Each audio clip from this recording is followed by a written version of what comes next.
The next guest of this webinar needs no introduction to the field on which that we are doing this webinar on.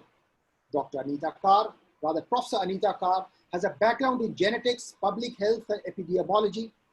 She is the former professor and director of Pune University's Public Health School.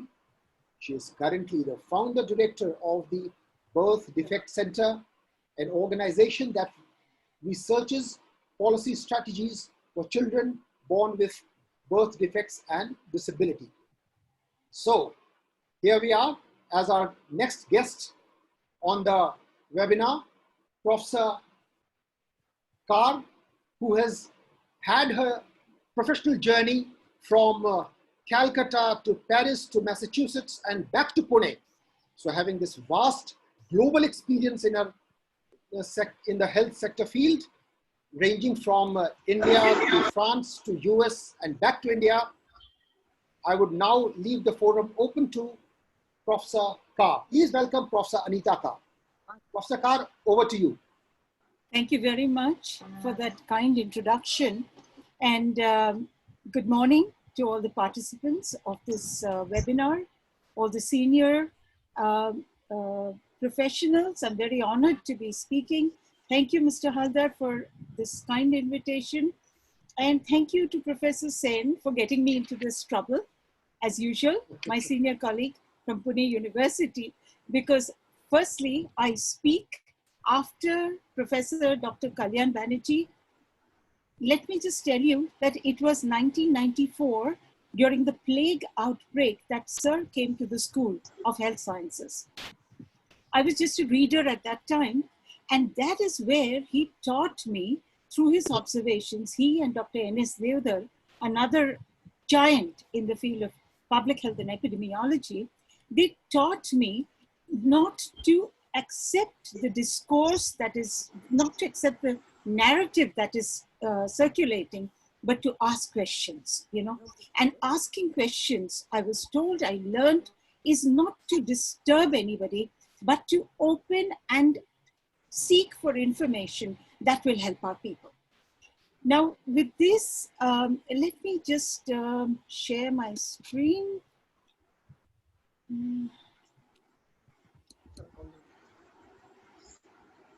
Oops.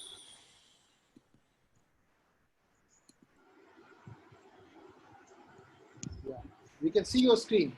Yeah, just give me, I'll just open it. Okay, so here I am. Okay, I just request you to kindly give me a ring in case you, in case I get offline. You know, I've been teaching online this semester, and a colleague taught for 45 minutes without realizing that the students couldn't hear her. So please do alert me to this. Of course we would. Okay, so I begin my talk with the understanding or with the reality that in the last 3 decades, almost 30 new pathogens have been identified. And you know, 60% of these pathogens have zoonotic origin. That is, they have evolved from animals and moved into human beings. So the point is that COVID is not going to be the last. It's going to be here, as somebody said, it's here to stay for a while, and we have to be prepared.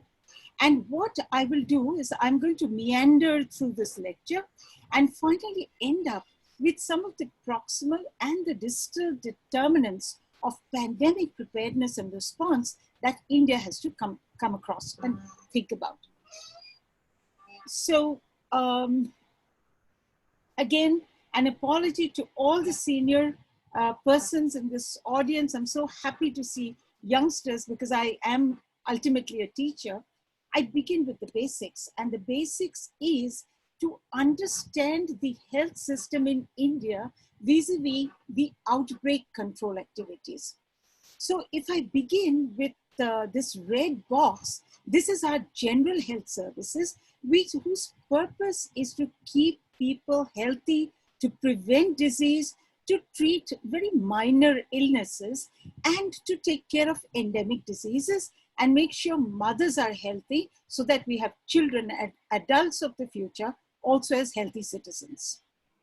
Now in the green boxes, you have another distinct function, and that is medical care services. And in medical services, I draw these two boxes because the audience have preempted us already. Here you see the government health sector, the government hospitals, sub-district hospitals, etc. And then you have the private hospitals and laboratory facilities. What about the outbreak control responsibilities? And to the best of my knowledge, and I'm so happy that there are senior, administrators here who can correct my mistake, I knew that we had invested from 2004 in something called the Integrated Disease Surveillance Project. This was funded by the World Bank, and what we had done, we had got a nice decentralized system whereby any disease of epidemic potential could be reported. So if you have an epidemic that is suspected in a village of India, it would immediately go through the district, state, straight up to national level. This was supposed to be the power of the Integrated Disease Surveillance Project. And as I know, the NCDC in Delhi, which was known as the NICD earlier, that is our epidemic intelligence wing entrusted with epidemic intelligence and with the implementation of the IDSP.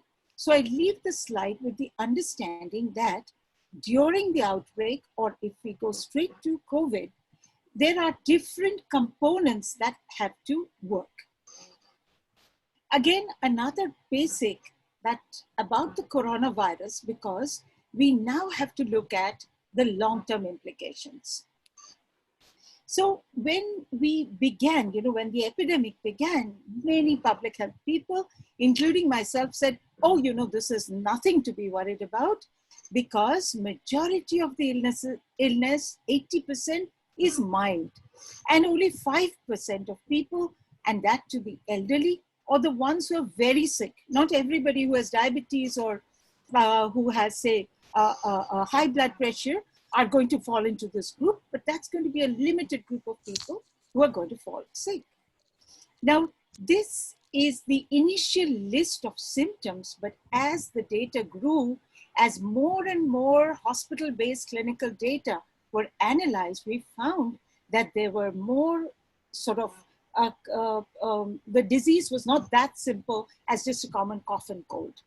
And perhaps what is a little alarming and a little an issue of concern, it should be an issue to the health services, is that the sequelae of the disease is not that simple. For example, when we said 80% are mild, we know that it takes 2 weeks at least for the person to recover. There's an unbelievable amount of fatigue. So the person is incapacitated for 2 weeks. We know that severe people with severe forms of the disease may take as long as 2 months to recover. And therefore comes the issue that, people are not, this is not a typical acute viral respiratory infection.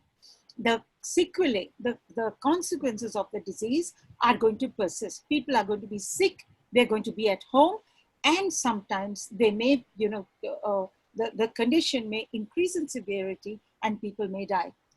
One of the things I'd like to point out, I've searched so much all over the place, we do not know how this virus behaves in this tropical environment in populations which have high levels of malnutrition, which live in unhygienic condition. Dr. Banerjee pointed out the dense population density.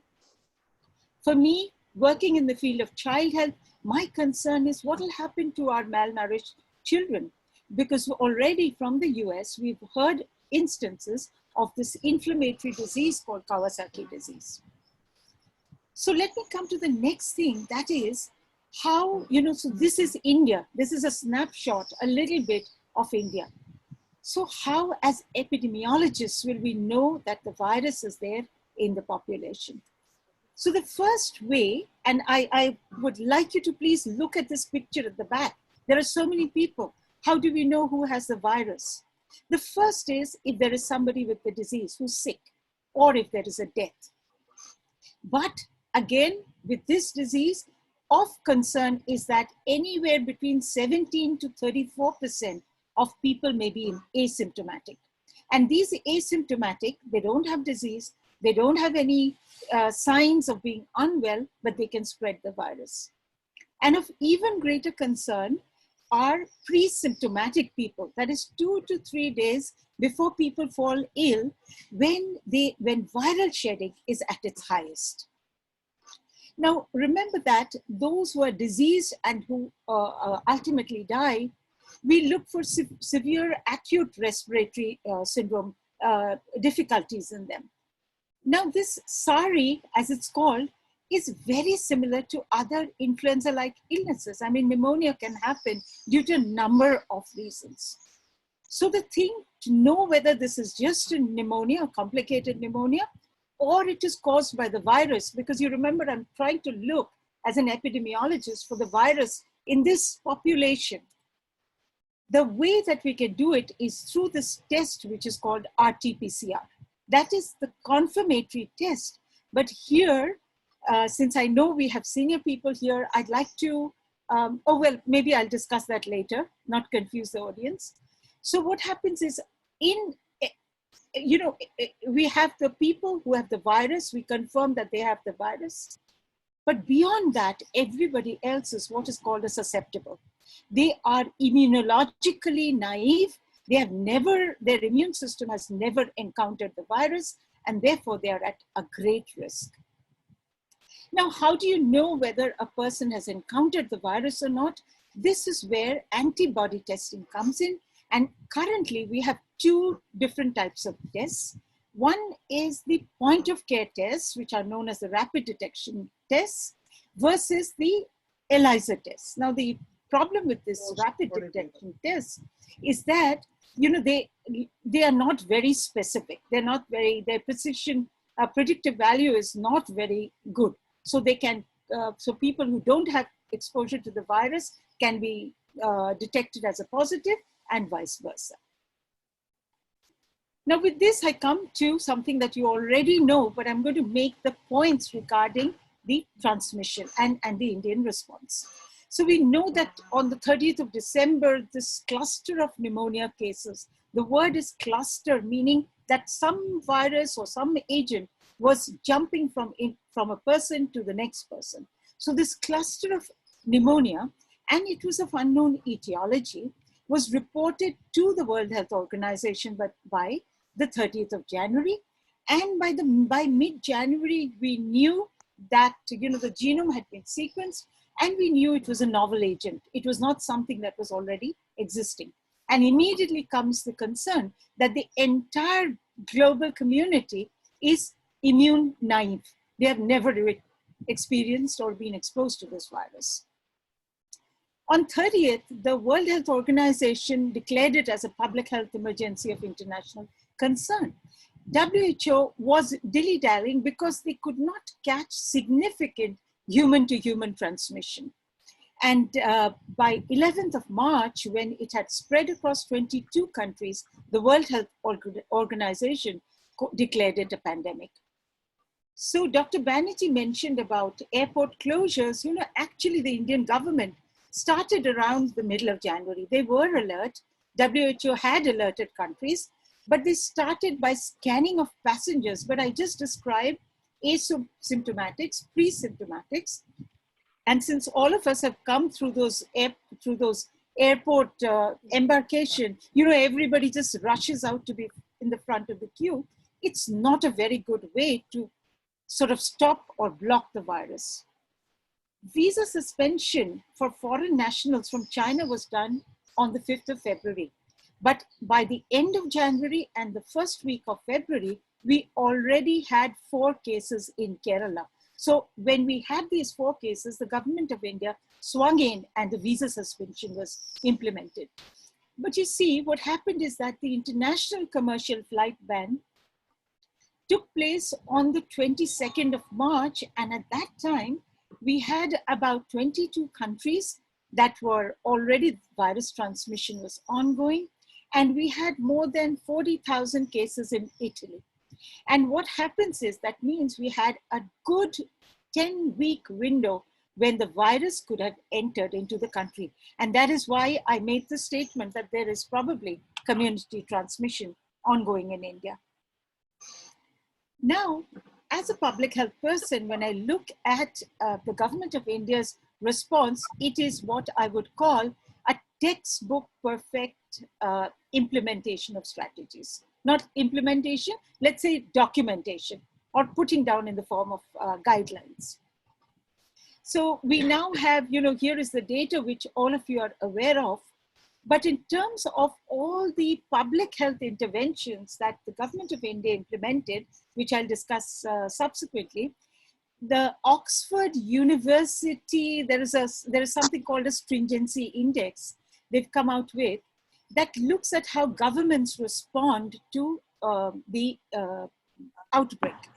And they use a number of measures which include containment and closure, like sort of, did the government have school closing, workplace closing, etc. They look at economic response, that is where income support, etc., other fiscal measures implemented.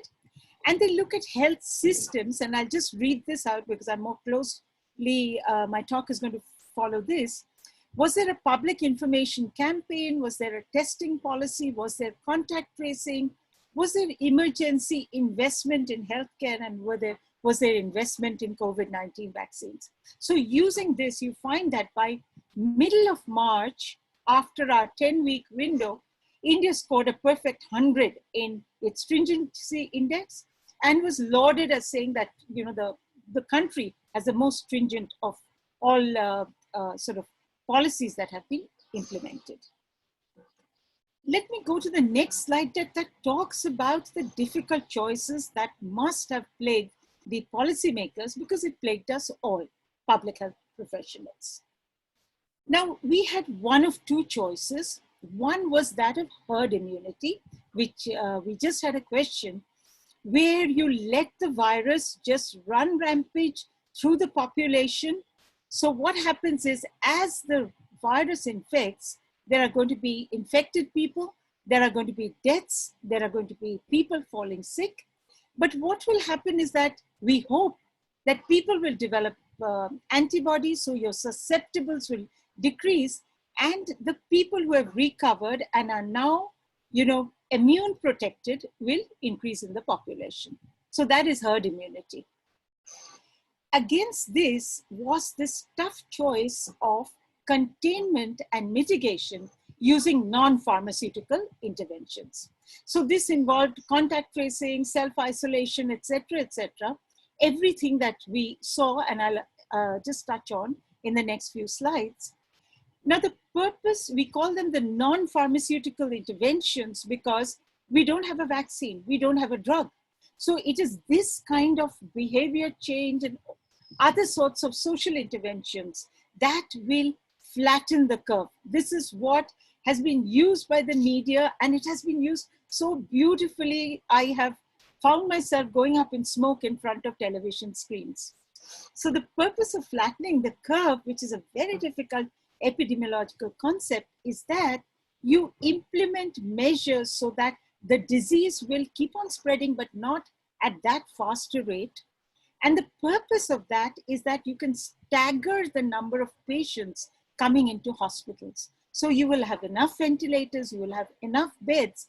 And I immediately put this arrow on to show you the state of public hospitals, okay?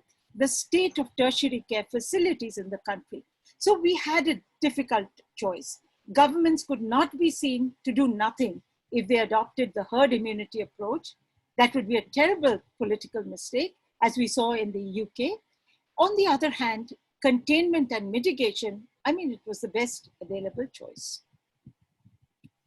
I come next into the containment plan for COVID-19. And here again, I will admire, I'm giving a lot of positive comments about what was done till I come to my critical comments.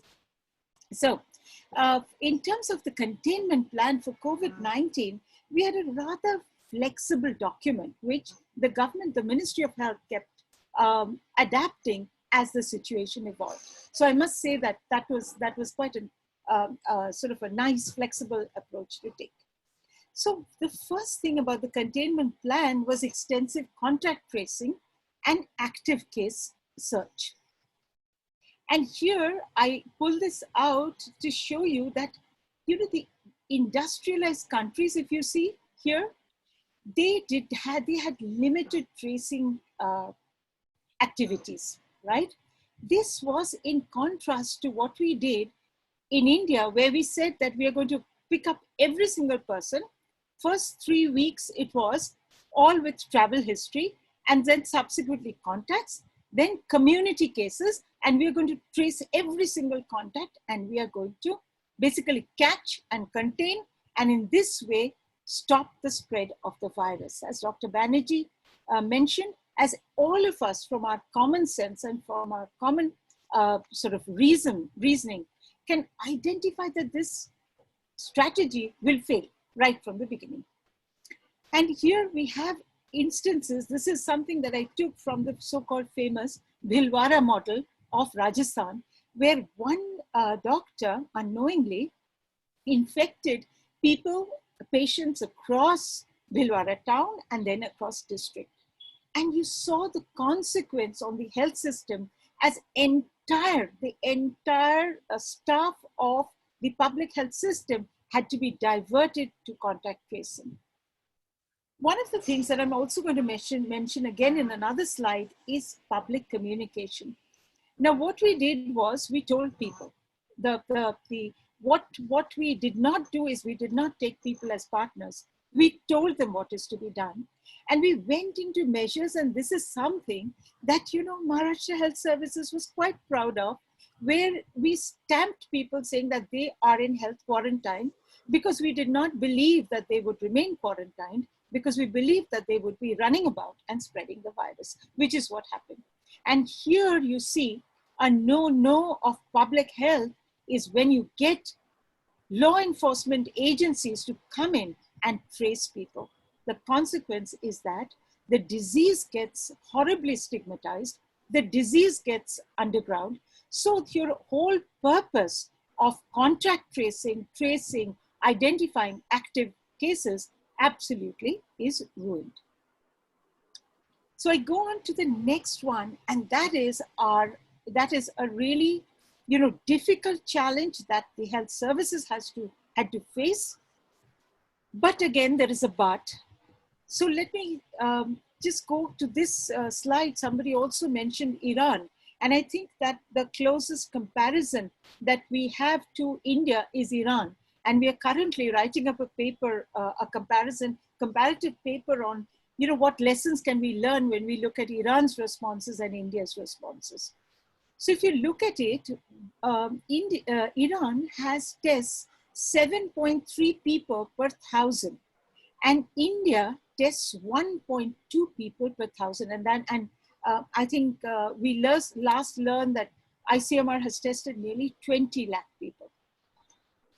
Here comes something else, you know, that is our case definition. That is, what we do is we're testing only people with signs and symptoms of the disease.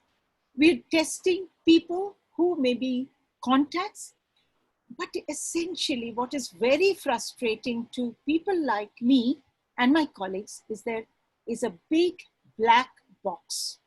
There is absolutely opacity of the data, so that if I could help in my own little small way, if I could contribute, you know, I'd be more local, helping Pune Municipal Corporation or maybe Maharashtra State Health Services, where, you know, I work with colleagues over there. This is the kind of data that we are being given by ICMR. We are told that so many samples have been tested, but we do not know, there is no linked data on how many are positive. We do not know how many people the virus has infected. Now, you know that people are given a test when they enter, and then they're given 2 tests before they're released. We do not know if this contained the repeat test. We do not know how many people had symptoms or they were contacts. We didn't know how many, where the tests came from. We do not know who did the test. We didn't know their demographics. So when I made the statement that the epidemiology of coronavirus in India is very, very, very difficult to decipher because we have a black box of data, because the key things that epidemiologists need, that information is not available. You know, in a way, this is also a right of the people to know, to have detailed data so that they can protect themselves. And it is also an important public health responsibility. It is the responsibility of the Ministry of Health and Family Welfare to engage not only people who are within its institutes, ICMR institutes or DBT institutes or CSR institutes. You have to engage the entire scientific community so that opinions could be shared and questions can be asked. Look at the opacity of the data that we have as compared to what the United States does. CDC puts up weekly data on a routine and on a weekly basis. And you know, when I see data like this, I'm scared because it tells me, you know, this zigzag. Let me see if I can get my cursor. I hope you can see my cursor. When I see this zigzag, I know that this is happening more because, you know, data reporting is low. Somebody has collected all the data, reported it today, then waited, collected all the data, reported today. So it doesn't tell you, you don't feel comfortable about what is happening. And, you know, it's very sad that there have been lots of erroneous indicators that are being given to the public at large. And one of that is this thing called the doubling rate or doubling time or something, which I can discuss later. I'm going to going to encroach on your time. So the next thing that we come to is treatment. And here again, I feel very sorry that, you know, as a public health professional, I had to go to my colleagues in the media to get data from them. And this is something that I pulled out from Avantika Ghosh's report in the Indian Express today. But before that, let me tell you, we are told that there are 19 lakh hospital beds, so many ICU beds, so many ventilators. On the course of media briefings, we are told so many hospitals, so many isolation beds, but I cannot understand these images. What is it that these are being made for? Are you going to isolate the cases? Are you going to pick up, you know, from the Dharavi slums? And are you going to put the people there? Are you going to hold them? Because the guideline changed and it said that mild people and people with mild symptoms can stay back at home. And I also want to ask you, so if these beds are being put, what are they for? Are they going to be providing medical care? Then where is the oxygen supply? You cannot take sick people and put them here without the, you know, the medical care that they deserve. So again, I cannot understand the data. I move on to the next thing, which is the risk communication. What were we told and why could we not say that, you know, the virus, the natural history of COVID may be entirely different from that you're witnessing in Italy, in the US, in France, where the large proportion, the median age of, I think it was Italy, is 45 years. And 60% of India is less than 35 years. Now, what we did, and Dr. Banerjee alluded to this, that, you know, we are staying in a 10 square feet room with 3 people or similar conditions. Why did we go in for an overdose of hand washing? The common sense is that when people are living in such close quarters, you know, it is respiratory etiquette that is most important. We have to tell people that the reason we are telling you to use masks is so that you do not sneeze on somebody's face. You reduce the risk by 30%. But instead, what we had an overdose of hand washing because the population density in industrial countries is lower and because hand washing becomes their primary mode of, you know, transmission of infection. And we did not use the knowledge that is there to sort of say that this is India, this is likely to happen, this is going to be the epidemiology, and this is what we are going to do. So let me come to what we've ended up less, and I'm sorry for this busy slide, but it's so important to remember this, the people, the 1.3 billion people. We've ended up with a massively hybrid strategy. We have first, because our containment and mitigation measures have failed. We have now 3 groups, as I can see, of communities. Firstly, we have the urban vulnerable communities, and by that, I essentially mean the slum population. We've seen that sweeping through Dharavi. Pune, we are waiting to see what happens because Pune also has a high number of cases. The second, I'll just jump to this oval, which tells you another group of communities that with this enormous migrant movement, we have our second group of even more vulnerable communities. They have low socioeconomic status, but they have all the other risk characteristics. Of course, their population density is much lower. So it will be very interesting to see what happens at the district level and at the sub-district level. The third thing which concerns me so much is that we have created a third group of people, and that is the urban susceptible communities. By locking up people, and you have seen the extent to which the residents' welfare associations have gone to lock up people, we have limited their exposure to the virus. They are immunologically naive.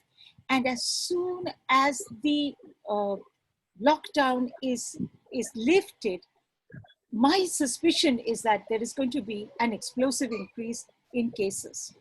Now, remember that, we keep on talking about comorbidities increasing the risk of COVID mortality.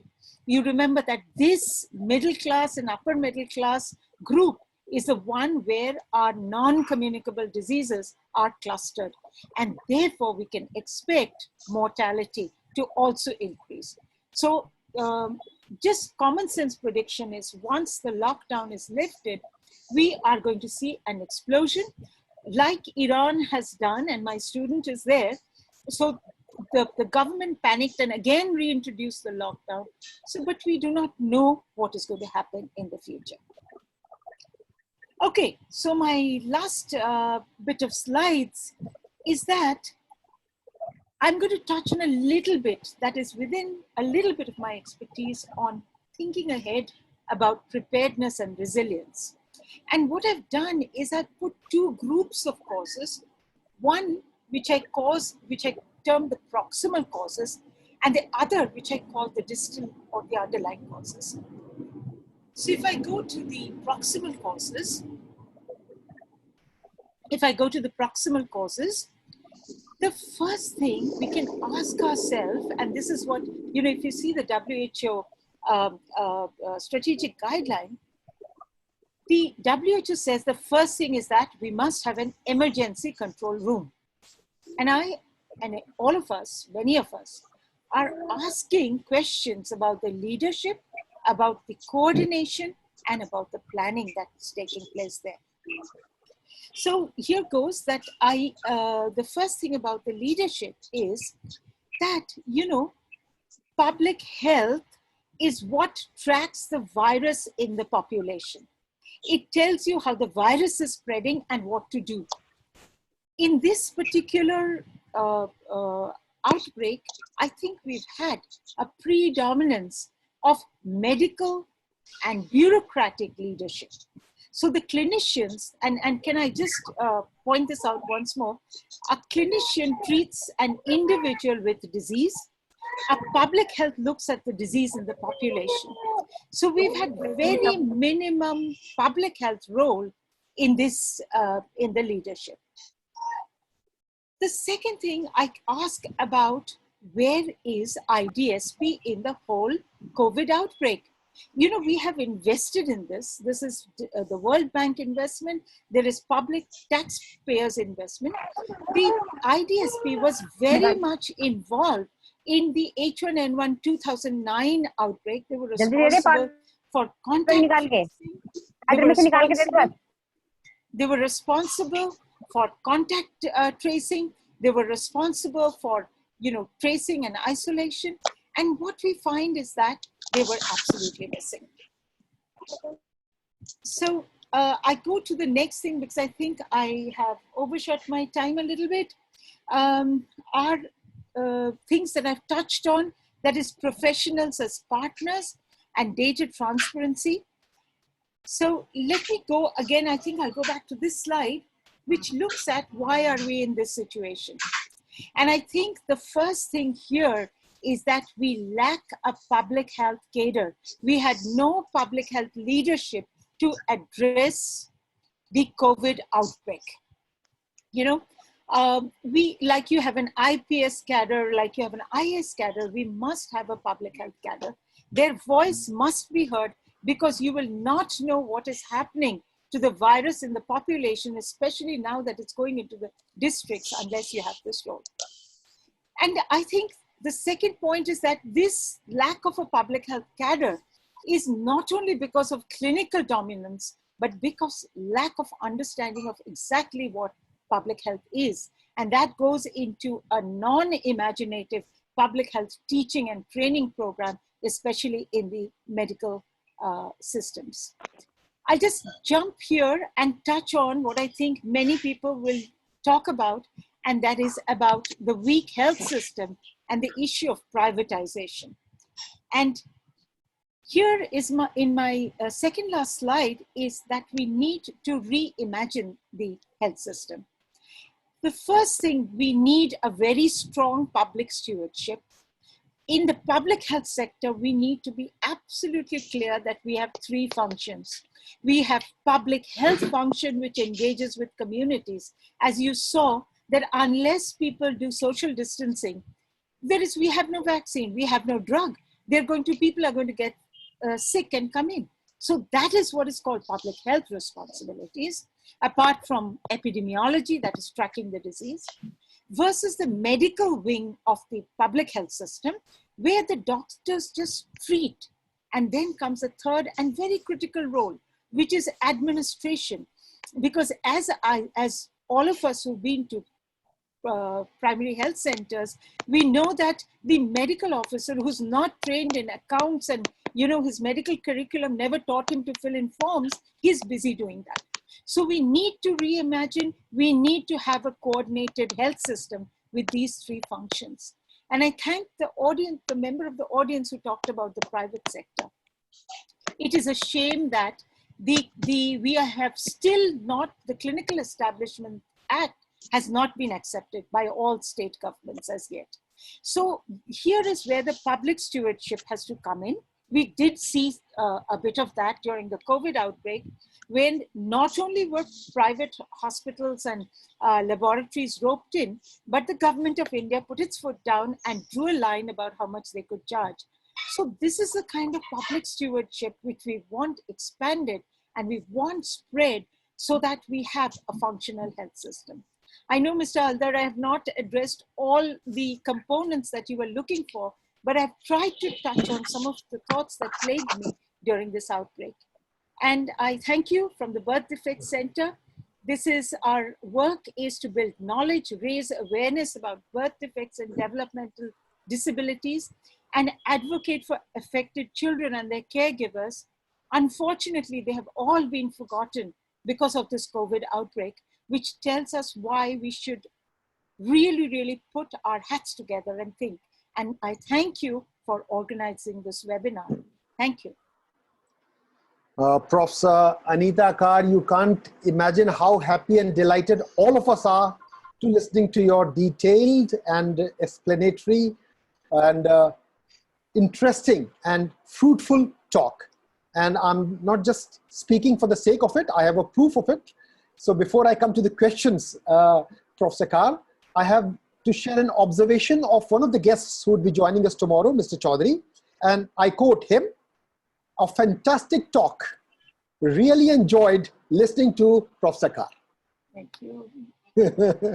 And as all of us have been very patiently and rather with our full concentration listening to you, there are quite a few things that cropped up, and which was in line with what this particular webinar is, which is to have a kind of a picture for way forward. And one of the important suggestions, Professor Kar, that you made was, in line of IAS and IPS and other cadres, Indian Administrative Service, Indian Police Service, we should also have a new public health cadre. So I hope we will keep in mind, and the policy makers would also like to have that in mind. Now, coming to the question answer sessions, I have one good news to share first. My co-host is more or less ready. So he's already participating, I guess, and I'll hand over the next session to him, Mr. Dinesh Sharma. And secondly, I'll just remind our persons, all the participants and viewers and listeners, that there are two numbers on which you can keep sharing sending your WhatsApp questions. One of them is, and I repeat, 7678220346. I repeat this number, 7678220346, and the other number is 95826 95826 34854. I repeat, 95826 34854. Now we are all ready to have answers to the queries that are being put forward.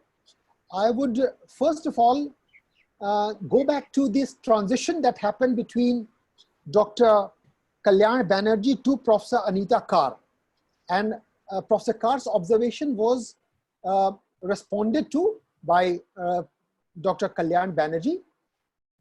And there's a related question which Mr. P.C. Haldar, the head of this PPF, had put to Dr. Kalyan Banerjee. Professor Kar, I would like you to respond, and I'm quoting Mr. P.C. Haldar's questions to you, Professor Kar. Would you recommend that India, being a subcontinental sized country, should develop its own independent surveillance against such virus, etc., in an area where biowarfare is also frequently capturing the imagination of both scholars dealing with biological warfare and common man? Any comments? Yes. So I commented on that, you know, we have the integrated disease surveillance project. So why has that, I do not know if some senior colleagues could comment on that. Why has IDSP not been sort of, why did it not come in the picture this time? Does anybody have any information on that? Why did we see Ministry of Health and Family Welfare? Why did we see ICMR but not NCDC, which is supposed to deal with IDSP? So to answer Mr. Haldar's question, the IDSP was supposed to be our epidemic intelligence unit. It was supposed to catch diseases of epidemic potential. It has already developed a structure, but I have absolutely, or rather, let me just speculate. The reason why IDSP has not picked up is because, you know, the reason is so simple. We have no idea about the private health sector in India. Now, what we do is we always give galis to the public health sector. Oh, government hospitals don't do this, and primary health centers are doing that. But we forget that it's the public health sector that keeps being reviewed repeatedly, and, you know, people criticize it. The private sector is not regulated at all. The quality of services is not regulated.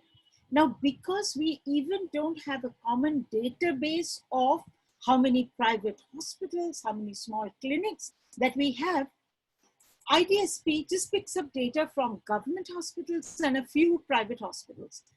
But I have no idea why IDSP is nobody's baby, why it's treated like this. And I think one of the most important policy recommendation is please, please, please strengthen IDSP, because, you know, I don't have a security background, but we have too many, there's a viral fever going around.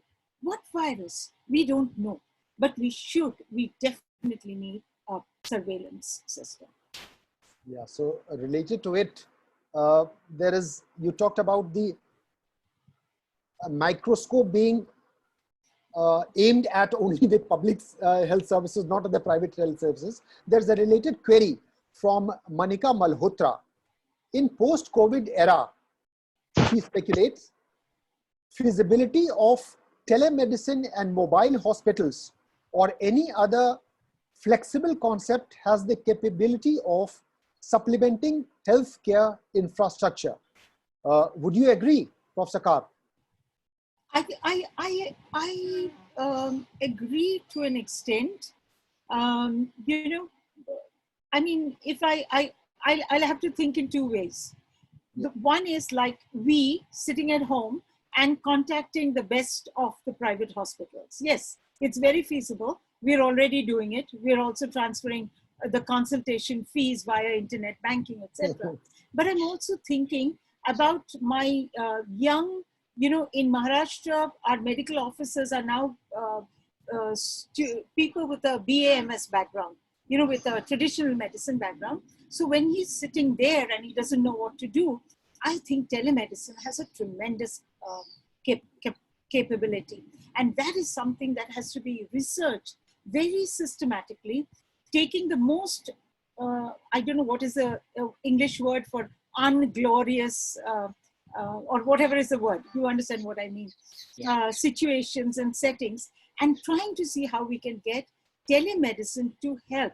Because you know what, the most vulnerable are catered by the government health system. I know. We do not have a private because system they can't afford the private hospital, so they have no choice. Yes. And we may all appreciate, in fact, the present corona crisis, Professor Kar, I think has more or less authenticated what you're saying, that on the forefront of this medical war, if I can say so, is the public health system, because most of the people would not afford the private health system. And now the next question that I have is from Mr. Nazim Parveen. And I think Dr. Kalyan Banerjee would have responded it as a layman's question, but still a layman is also important. So I'll quote this question to you, Professor Kar. Is there community transmission in India now?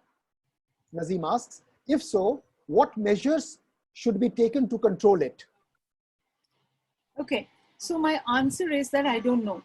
Like, I don't know anything about the epidemiology of COVID because we have no data. And I am, I mean, I'm being so calm and cool, but sometimes I'm going up the wall when, I'm very sorry, it's dedicated to your profession. When, you know, TV anchors explain the epidemiology so beautiful. And I feel so sad because this is what people are understanding. But we have no data. But coming back to, is there community transmission? Well, if not today, tomorrow. I would say it could be already there.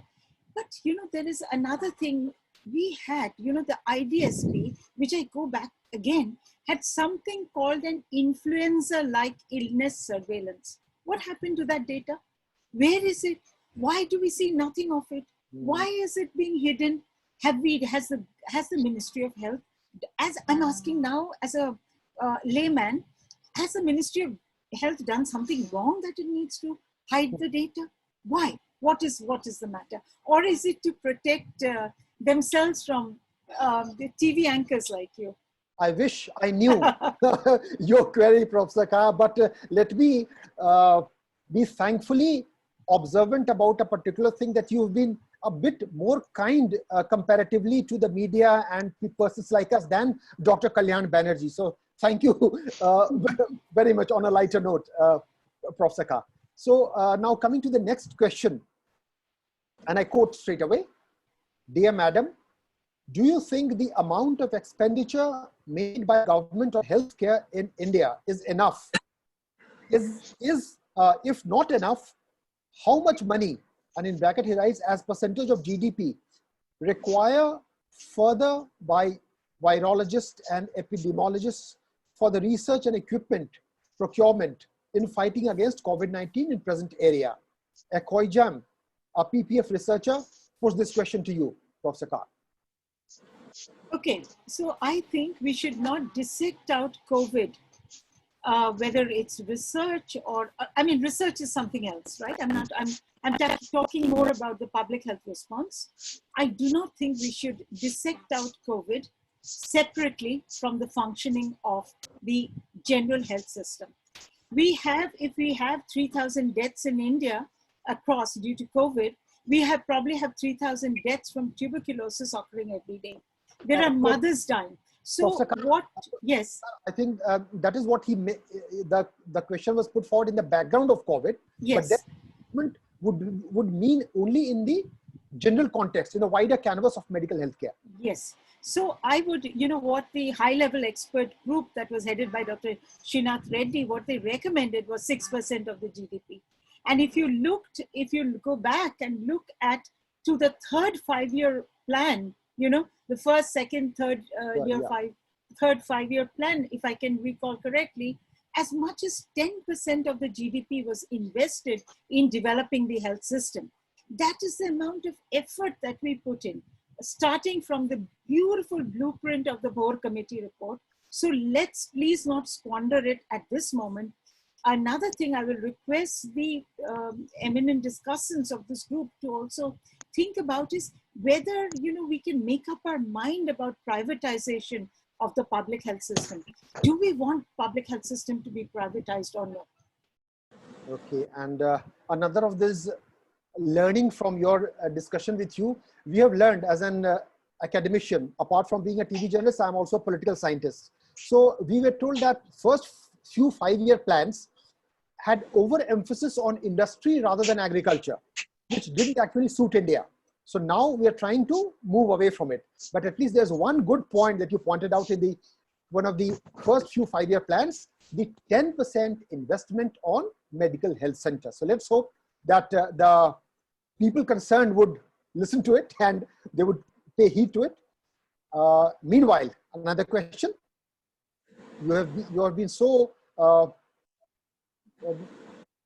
interestingly informative that many questions maybe seem to be cropping up, Professor Kar. And this is from Aditya Anshu, one of the participants, and I quote the question.